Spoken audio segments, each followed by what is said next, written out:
نصايح مهمة جدا لكل بنوتة لازم تعرفها عن الملابس الداخلية بتاعتها. حطوا لايك للفيديو ده ويلا نبدأ في أول نصيحة. أول نصيحة، لازم تغيري الملابس الداخلية بتاعتك على الأقل مرة في اليوم علشان تضمني جفاف المكان ده، علشان ما تسببيش التهابات وتسببي غمقان في المنطقة الحساسة خصوصا. تاني نصيحة، لو أنا بخرج طول اليوم بره وما عنديش فرصة ان انا اغير الملابس الداخلية بتاعتي، فلازم تستخدمي الفوط اليومية عشان تضمني جفاف المكان ده يا بنات، وعلشان ما تسببوش التهابات ولا حكة ولا تسببوا كمان ريحة كريهة. فاستخدموا الفوط اليومية وغيروها على الأقل مرة في اليوم برضو وانتي بره.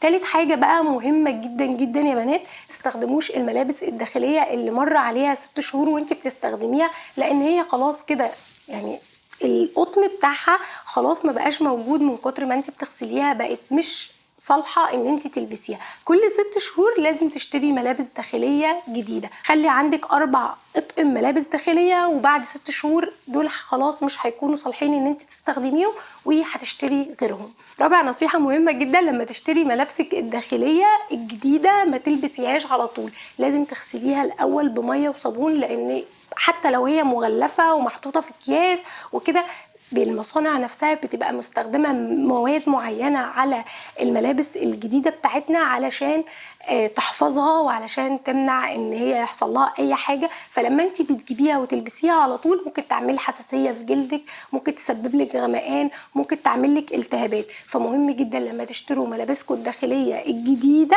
تغسلوها بمية وصابون الاول وبعد كده تلبسوها.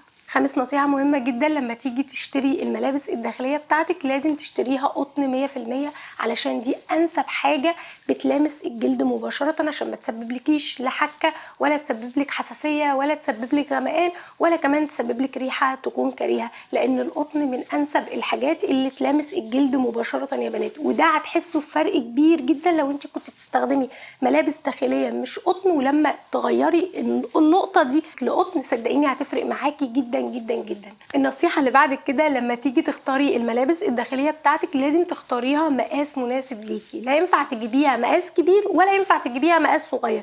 المقاس الكبير هيكون شكله باين جدا ومش هيكون مريحك انتي اصلا، والمقاس الصغير هيكون ضيق عليكي وهيسبب لك التهابات وهيسبب لك كمان حبوب في المكان ده. واخر نصيحة مهمة جدا فرقت معايا انا شخصيا، وهي ازاي نغسل الملابس الداخليه بتاعتنا. اول حاجه، ما ينفعش تحطي الملابس الداخليه بتاعتك في الغساله، صدقيني بتبوظ بسرعه جدا وبيبقى شكلها وحش جدا ولونها بيبقى بهتان وكمان بتوسع علينا جدا.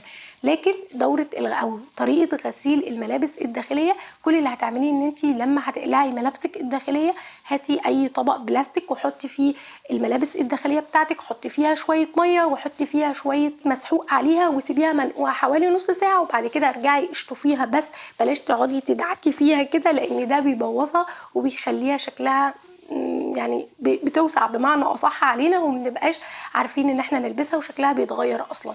فانت كل اللي هتعمليه انك تجيبي ميه ومسحوق ما يكونش فيه نسبة معطر عشان ما يعملكيش حساسية في جلدك، يكون مسحوق عادي، وتحطي فيه الملابس الداخلية بتاعتك تنقعيها نص ساعة وبعد كده اشطفيها بمية كويس جدا ونشريها. ودي افضل طريقة انك تغسلي بيها الملابس الداخلية بتاعتك، صدقيني هتفرق معاكي جدا جدا.